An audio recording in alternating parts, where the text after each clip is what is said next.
এই ট্রাইব্যুনালের এই মামলা পরিচালনা করার কোনো ক্ষমতা নেই। আমাদের অ্যাপ্লিকেশন যদি রিজেক্ট হয় অবশ্যই আমরা উচ্চ আদালতে যাব। তাদের কি কোনো হিউম্যান রাইটস নাই? আমাদের যে 1971-এ যে যুদ্ধ হয়েছিল সেই যুদ্ধের যে অপরাধী ছিল তাদেরকে বিচার করার জন্য এই ট্রাইব্যুনালটা গঠিত হয়েছিল। এবং এখন যে এই ট্রাইব্যুনালে যে এখন যে বিচারটা হচ্ছে সেটা হচ্ছে জুলাই আগস্ট। এটা হচ্ছে একটা পলিটিক্যাল কনফ্লিক্ট। এখানে কোনো ওয়ারের বিশেষত্ব নাই এবং কোনো ওয়ার নাই। এই একটাই প্রশ্ন ছিল, যে সেই কারণে আমরা এই অ্যাপ্লিকেশনটা এখানে নিয়ে এসেছি এই ট্রাইব্যুনালের কনস্টিটিউশনটাকে চ্যালেঞ্জ করে। আর একটা বিষয় হচ্ছে যে এই ট্রাইব্যুনাল হচ্ছে, আমরা বলছি যে কোরাম নন জুডিস, অর্থাৎ এই ট্রাইব্যুনালের এই মামলা পরিচালনা করার কোনো ক্ষমতা নেই। কারণ আমাদের যারা আমাদের বিচারপতি আছেন, আমরা মনে করি আমাদের এই অ্যাপ্লিকেশনের মাধ্যমে আমরা যেটা বলতে চেয়েছি যে ওনারা হাইকোর্টের বিচারপতি, ওনাদেরকে হাইকোর্টেই থাকা উচিত, ওনাদের এখানে আসা উচিত না এবং ওনাদের এখানে এই বিচার করার কোনো এখতিয়ার ওনাদের নেই। আমরা অ্যাপ্লিকেশনে এই কথাটা বলেছি। যেমন ধরেন একটা গাছের যে বিভিন্ন ডালপালা থাকে, ঠিক ওরকমই এটা যুদ্ধ ওয়ার থাকতে হবে। ওয়ার থাকলে ওয়ারের সময়ে যে আপনার যে জেনোসাইড হয়েছে, ওয়ারের সময়ে যে অ্যাবডাকশন হয়েছে, ওয়ারের সময় যে রেপ হয়েছে, এগুলো হচ্ছে মেইন যে কগনেট ল, যেটা মাদার ল হচ্ছে ওয়ারটা থাকতে হবে।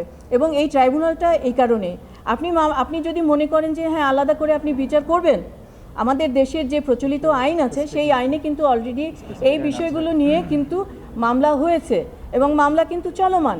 এবং এটা হচ্ছে আবার দ্বিতীয়বার কিন্তু এখানে আবার এসছে, এই একই অপরাধী নিয়ে আবার দ্বিতীয়বার এসছে। এবং শুধু তাই না, আপনারা যদি মনে করেন ওনারা আবার ট্রাইব্যুনাল করবেন, কিন্তু এই ট্রাইব্যুনালে হবে না। আইনের নিয়ম হচ্ছে, যে কোনো আইন যখন আপনি যে কোনো কোর্টে যখন আপনার বিরুদ্ধে একটি অ্যালিগেশন আসে, সেই কোর্টে আপনি যাবেন যে যদি আপনি মনে করেন যে আপনার এই কোর্টের সেটা অধিকার নাই, এখতিয়ার নাই, সেটা আপনি ওই কোর্টে যেয়ে বলতে পারেন। আমরা এই কারণেই এখানে এসে এটা বলেছি, যেহেতু এই কোর্ট আমার বিরুদ্ধে একটা অ্যালিগেশন নিয়ে এসেছে এবং আমাকে এখানে শোন অ্যারেস্ট দেখানো হয়েছে, সেই কারণে আমরা এই কোর্টে এসে বলেছি যে না, আপনার এই এখতিয়ার নেই। আমরা অবশ্যই উচ্চ আদালতে যাব যদি আমাদের পছন্দ মতো, এখানে যদি দেখি যে না, এখানে আমরা যে অ্যাপ্লিকেশনটা করেছি, আমাদের অ্যাপ্লিকেশন যদি রিজেক্ট হয় অবশ্যই আমরা উচ্চ আদালতে যাব। কিন্তু প্রসিকিউশন কি করছে, মনের মাতুরি মিশিয়ে উনি এখানে বলতেছেন এই হয়েছে সেই হয়েছে। এই যে উনি এত হিউম্যান রাইটসের কথা বলেন, এখানে যে 3,000 পুলিশ মারা হয়েছে, সেটা নিয়ে কি প্রসিকিউশন কোনো কথা বলে? তাদের কি হিউম্যান রাইটস নাই? তাদেরকে যখন পেটানো হয়েছে, ঝুলিয়ে রাখা হয়েছে, তাদের কি কোনো হিউম্যান রাইটস নাই? কতজন ছাত্র মারা গেছে, এই গেজেটটা নিয়ে আমি একটা প্রশ্ন করে যেতে চাই আপনাদের কাছে। সেটা হচ্ছে যে এখানে আমি একটা লিস্ট পেয়েছি 800 সামথিং। এখন এই লিস্ট 876 বা কিছু, যারা ফিরে আসছে তাদের সাথে ইনক্লুড কিনা আমি জানি না, এটা নিয়ে একটু তদন্ত হওয়া উচিত।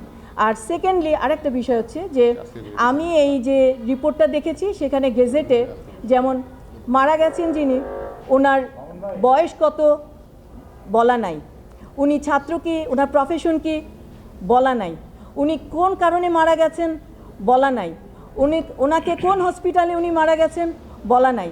সুতরাং এটা নিয়েও কিন্তু একটা বিতর্ক আমার মনে হয় ভবিষ্যতে আসবে, এটাও সঠিকভাবে হওয়া উচিত। দেখেন, যে কোনো মৃত্যুই কিন্তু অত্যন্ত দুঃখজনক, সঠিকভাবে সব কিছু হওয়া উচিত।